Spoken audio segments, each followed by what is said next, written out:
الرحمن الرحيم ولقد نصركم الله ببدر وأنتم أذلة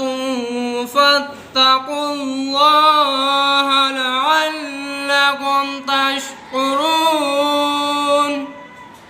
إذ تقول للمؤمنين ألن يكفيكم